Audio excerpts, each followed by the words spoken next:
உணர்வோடும் கலந்து வாழுகின்ற அன்பு சொந்தங்கள் அனைவருக்கும் வணக்கம்.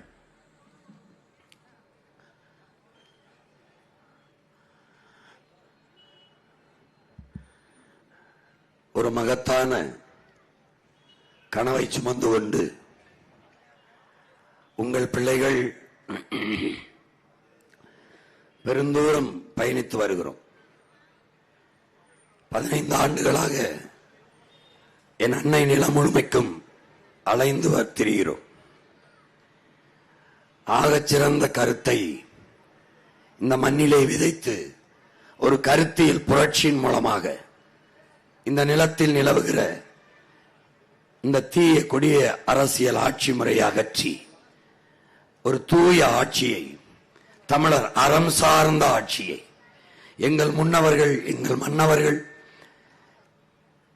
தமிழர் அறம் சார்ந்த ஆட்சியை நிகழ்த்திய மறவர்கள், அவர்கள் பரம்பரையில் வந்த பிள்ளைகள், ஊழல் லஞ்சமற்ற, பசி பஞ்சமற்ற, கொலை கொள்ளை, சாதிய இழிவு, தீண்டாமை, அடக்குமுறை ஒடுக்குமுறை, மது மத போதை, பெண்ணி அடிமைத்தனம், வழக்கொள்ளை, இது எதுவும் இல்லாத ஒரு புதிய தேசம்.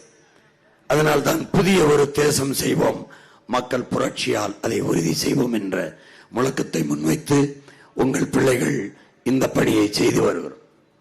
காசை முன்னிறுத்தாது, கருத்தை முன்னிறுத்தி, கனவை முன்னிறுத்தி, கோடிகளை கொட்டாது, உயர்ந்த கொள்கையை, சிறந்த கொள்கையை முன்னிறுத்தி இந்த அரசியலை கட்டமைக்கிறோம். உலகெங்கும் நடந்த புரட்சி மாறுதல்கள் எல்லாமே மன்னர்களாலோ மந்திரிகளாலோ ஜமீன் திவான்களாலோ உருவாக்கப்பட்டதில்லை. நம்மை போல சாதாரண மக்களால் முன்னெடுக்கப்பட்டதான் புரட்சிகர மாறுதல்கள் எல்லாம். அப்படிப்பட்ட ஒரு புரட்சி தான் இந்த மண்ணில் நிகழ்ந்து கொண்டிருக்கிறது. என்ன புரட்சி? என்ன புரட்சியை சீமான் செய்து கொண்டிருக்கிறான்? உங்கள் மகன், உங்கள் பிள்ளைகள் என்ன புரட்சி செய்து கொண்டிருக்கிறோம்? காசு இருப்பவன் தான் அரசியல் செய்ய முடியும் என்கிற நிலையை தகர்த்து, பணம் இருப்பவன் தான் அரசியல் செய்ய முடியும் என்கிற நிலையை தகர்த்து, மக்களுக்கு சேவை செய்ய வேண்டும் என்கிற மனம் இருக்கிறவனும் அரசியல் செய்ய முடியும் என்கிற நிலையை உருவாக்கி வருகிறோம். வாக்குக்கு காசு கொடுத்தால் தான் வாக்கு செலுத்துவார்கள் என்ற நிலையை மாற்றி, பணம், சாதி, மதம், சாராயம் இது எதுவும் இல்லாமல் மொழி, இனம், நாடு, மக்கள் நலம் என்ற கருத்தை முன்வைத்து 36 லட்சம் மக்களினுடைய வாக்கை பெற்று 3வது பெரிய அரசியல் கட்சியாக ஒரு பின்புலமும் இல்லாமல் உங்கள் பிள்ளைகள் உயர்ந்து வந்திருக்கிறோம் என்றால், என் மக்கள் மாண்பு மிக்கவர்கள், மகத்தானவர்கள், சரியானதை செய்ய வேண்டும் என்கிற எண்ணம் கொண்டவர்கள், சத்தியத்தின் பக்கம் நிற்பவர்கள். அவர்கள் தினம் வழிபடுகிறார்கள், தினமும் தொழுகிறார்கள், தினமும் ஜெபிக்கிறார்கள், பாவங்கள் செய்ய பயப்படுகிறவர்கள், பண்பாடு கொண்டவர்கள், நாகரிகம் கொண்டவர்கள், நல்லதையே செய்ய வேண்டும் என்கிற அறச்சிந்தனை கொண்டவர்கள். அதனால்தான் எளிய பிள்ளைகள் எங்களை இந்த உயரத்திற்கு கொண்டு வந்து வைத்திருக்கிறார்கள். எங்கே நடக்கும்? வாக்குக்கு காசு கொடுத்தால் வாங்கி கொண்டு காசு வாக்கு செலுத்துகிற கூட்டம் அதிகம் என்று நினைக்கிறீர்கள். ஆனால் வாக்கு கேட்க போகிற எளிய பிள்ளைகள் எங்களுக்கு தன்னெழுச்சியாக கேட்காமலே 1000, 500, 2000, 3000, 20,000 காலையிலே பேசிவிட்டு வண்டியில் ஏற செல்லுகிற போது ஒரு அம்மா ஓடி வந்து என் கன்னத்தை பிடித்து கிள்ளி, இந்தா 50,000 நீ கட்சி இந்த தேர்தல் செலவுக்கு வைத்துக் கொள்ள என்று. இப்ப யாருக்காக நான் வேலை செய்கிறேன் என்று தெரிகிறதா? யாருக்காக? அந்த தாய்க்கு, அந்த பிள்ளைகளுக்கு, அந்த என் சொந்தங்களுக்கு சிறுக சிறுக உண்டியலில் சேர்த்து, சித்தப்பா, பெரியப்பா, மாமா, இந்தா உன் தேர்தல் செலவுக்கு வைத்துக்கள் என்று கொடுக்கிற அந்த பிள்ளைகளின் எதிர்காலத்திற்காக இந்த மகன் இந்த மண்ணிலே நின்று போராடி கொண்டிருக்கிறேன். எங்களை என் பெற்றோர்கள், என்னை இந்த நிலத்தில் என் முன்னவர்கள் கத்திக்கொண்டு நிற்க வைத்த நிலையில் எனக்கு பின்னால் வருகிற என் தம்பி தங்கைகளை, அவர்கள் பிள்ளைகளை, எங்கள் பிள்ளைகளை விட்டுவிட்டு செல்லக்கூடாது என்று, அதற்காகத்தான் உங்கள் பிள்ளைகள் இந்த புரட்சிகர அரசியலை முன்னெடுக்கிறோம். அதிலே பல முறை உங்கள் மகனின் ஆட்சி, உங்கள் பிள்ளைகளின் ஆட்சி எப்படி இருக்கும் என்று நான் தாளிலே அச்சிலே கொடுத்தேன். நீங்கள் கவனிக்கவில்லை, படிக்கவில்லை, கருத்திலை கடத்தினேன், கவனிக்கவில்லை. 36 லட்சம் மக்களின் இதயத்தை தொட்ட அளவிற்கு மீதி இருக்கிற மக்களை போய் சென்று சேரவில்லை. அதனால் இந்த வாட்டி காட்சிப்படுத்தி என் கனவை உங்கள் கண் முன்னால் விரிக்கிறேன். எப்படி? அனைவருக்கும் சரியான சமமான கல்வி உலகத்தரத்திற்கு. இனி உலகத்தரம் என்பதே தமிழ்நாட்டின் கல்வித்தரம் தான் என்ற நிலைக்கு உயர்த்துவேன். அனைவருக்கும் சரியான சமமான மருத்துவம். நீங்க பிரதமருக்கு, குடியரசுத் தலைவருக்கு என்ன மருத்துவமோ, முதலமைச்சருக்கு முடியலன்னா அப்போலோ, காவிரி, அதெல்லாம் தேவையில்லை. அரசு மருத்துவமனையில தான் ஆகச்சிறந்த மருத்துவம் கிடைக்கும் என்கிற நிலையை உருவாக்குவேன். பெருந்துறையிலே சாதாரண குடிமகனுக்கு, அவன் குடிசையில் இருக்கான்னு கோவரத்திற்கு அதெல்லாம் கிடைக்காது. அவன் உழைக்கிறவன் ஓட்டாண்டி அதெல்லாம் கிடைக்கும். எல்லாருக்கும் சரியான சமமான மருத்துவம் கொடுப்பேன். தூய குடிநீரை கட்டணம் இல்லாமல் கொடுப்பேன். வீட்டுக்கு கொண்டாந்து குழாயை பதிச்சு ஊத்துவேன். நீ ₹1 செலவழிக்க வேண்டியதில்லை. அதுக்கு இது 3ஐயும் தான் உங்கள் மகன் கட்டணம் இல்லாமல் தருவேன். இலவசம்ங்கிற சொல்லை உச்சரிக்க நான் தயங்குறேன். ஏன்னா அதை இல்லாத ஒழிக்கணும்னு நான் நினைக்கிறேன்.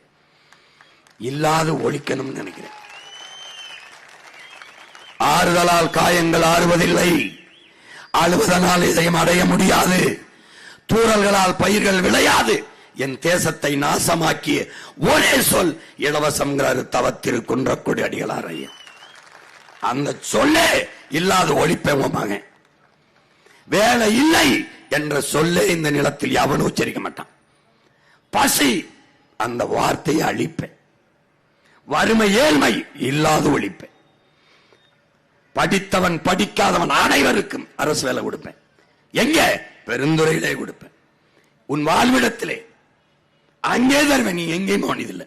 இங்கிருந்து ஈரோடு போண்டியதில்லை, பவானி போண்டியதில்லை, பவானி சாகர் போண்டியதில்லை. கோவிச்செட்டியிலே உனக்கு கொடுப்பேன். எப்படி கொடுப்பேன்னு பாருவான் மகன். நீ போட்டு குழப்பிக்காத. இந்த பயலுக, கேடு கட்ட பயலுக, அறிவற்ற பயலுக. அறிவு கெட்டவன் வேற, அறிவு அற்றவன் வேற. அறிவு கெட்டவன கொஞ்சம் கெட்டிருக்கு, சரி பண்ணலாம். ஆனா இப்ப அறிவற்ற கூட்டம் ரொம்ப கிளம்பி வருது. சுத்தமா அறிவே கிடையாது. சிக்கால கொடுமடா சாமி.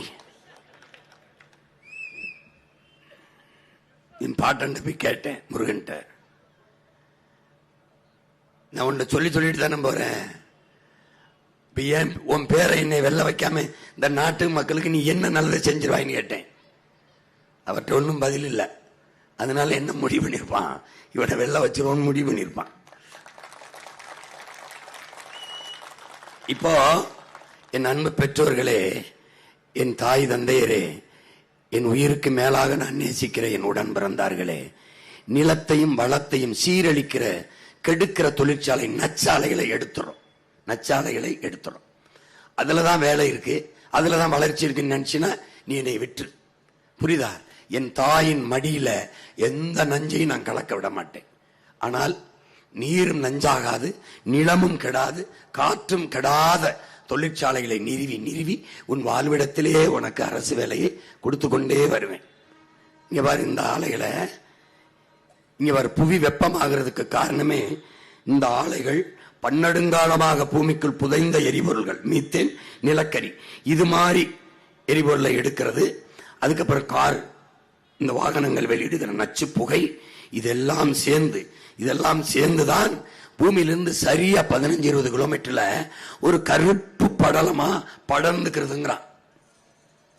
புரியுதா? அதை தனியா படம் போட்டு காட்டுறேன். படர்ந்துக்கிறதுனால மேல இருந்து சூரிய ஒளி வருது, வெப்பம். அது திருப்பி இரவுல நீல அலை கதிர்களா மேல போய் குளிர்ந்துருது. ஆனா மேல போய் குளிர விடாம இந்த கருப்பு போர்வை அப்படியே போத்திக்கிறது.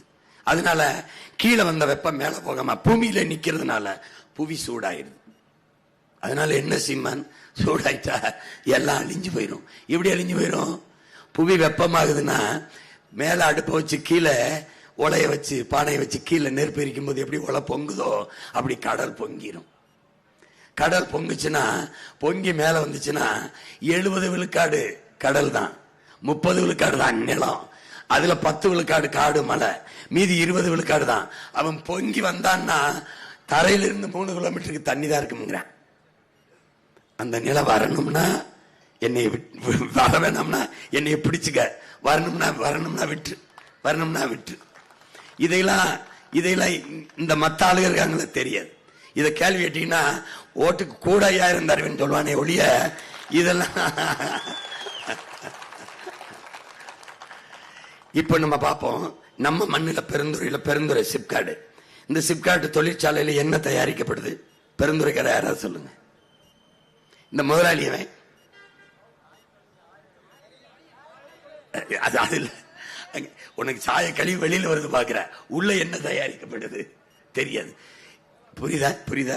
இங்க பாருங்க, இந்த தொழிற்சாலைக்கு பல ஆயிரம் ஏக்கரை பறிச்சிருக்கான். உள்ள என்ன தயாரிக்கப்படுதுன்னு தெரியாது. நச்ச வெளியில விடுறான். 26 கிலோமீட்டருக்கு அரசு அறிவிக்குது. 26 கிலோமீட்டர் பெருந்துறை சுத்தி இருக்க 26 கிலோமீட்டருக்கு நீரை எடுத்து குடிக்காதீங்க, பயன்படுத்தாதீங்க, தண்ணீர் நஞ்சாயிருச்சு, யுரேனியம் கலந்துருச்சுங்கிறான். உன் மகன் மட்டும்தான் கேட்டேன், 27வது கிலோமீட்டர்ல எடுத்து குடிக்கலாமான்னு. 26 கிலோமீட்டர்ல தான் நஞ்சாயிருக்குன்னு எங்க போய் நீ குடிச்சு பாத்தியாடா? டே நாதாரிப்பையில குடிச்சு பாத்தியா? முடிச்சுட்டான் ஒரே ஆள. 26 கிலோமீட்டர் பெருந்துறையே முடிஞ்சு. பீகார்ல தேர்தலுக்கு முன்னாடி சொன்னா தோத்து போயிடும்ட்டு, தேர்தல் முடிஞ்ச பிறகு 10 மாவட்டங்களில் தண்ணீர் கெட்டு போய்விட்டது. யுரேனியம் நஞ்சு கலந்துருச்சு. அதை அருந்தாதீர்கள். அதை பயன்படுத்துவதால் பிறக்கிற குழந்தைகள் குறையோடு பிறக்கிறது. தாயின் மார்பில் வருகிற பால் நஞ்சாயிருச்சுங்கிறான். இப்ப உனக்கு இவன் சொல்றான், தமிழ்நாட்டில் 10 மாவட்டத்தில் நிலத்துக்கு கீழே நீர் இல்லைன்றான். அவ்வளவுதான் அரசின் பொறுப்பு. இப்ப நீர் இல்ல, அந்த நீரை எப்படி உயர்த்தி, நிலத்தடி நீரை தேக்கி மேல உயர்த்துறதுன்னு துடிக்கிறேன் பாரு. அதுவும் மகன். அவன் நீர் இல்லைன்னு சொல்லிட்டு போயிட்டு இருக்கான் பாரு, அதான் அவன். இங்க பாரு, இந்த ஆளை உனக்கு யாரு உனக்கு நட்டவன் யாரு? உன் நிலத்தை பறிச்சவன் பாரு. எந்த முதலாளி எப்படி பொண்ணு விளையிற பூமியை பறிச்சு இந்த நச்ச ஆலையில நட்டு நீ என்ன கணிக்கிற? வேலை, தொழிற்சாலை வந்தா வேலைக்கு என்ன சம்பளம், சம்பளத்துக்கு என்ன நல்லா சாப்பிடலாம். சாப்பாடு எங்க இருந்து வரும்? அரிசி பருப்பு எந்த தொழிற்சாலை உற்பத்தி செய்யும்? காய்கறியை எது விளைய வைக்கும்? ஏன் அவன் இங்க வரணும் தமிழ்நாட்டுக்கு? இந்த முதலாளிக்கு தமிழ்நாட்டு இளைஞனுக்கு வேலை கொடுக்க எந்த கோயிலிலே நேர்த்திக்கடன் ஏன் வந்தான்? மனித உழைப்பு மலிவா கிடைக்குது.